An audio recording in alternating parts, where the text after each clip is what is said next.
Mwenge wa Uhuru Janet Mayanja, mkuu wa wilaya Chamwino, ukiwa imara, unameremeta na unang'ala, na kukabidhi wakimbiza mwenge 6 kitaifa na ukabidhi wakimbiza mwenge kimkoa.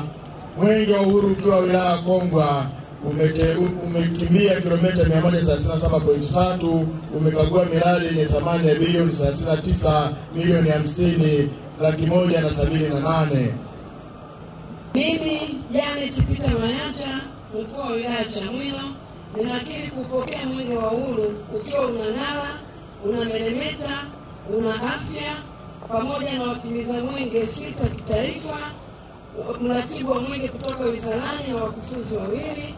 Mwenge wa uhuru ukiwa wilaya Chamwino utapita kwenye kata 5, utakimbizwa umbali wa kilomita 115 na itazindua, itaweka mawe ya msingi na kuzindua miradi yenye thamani ya shilingi bilioni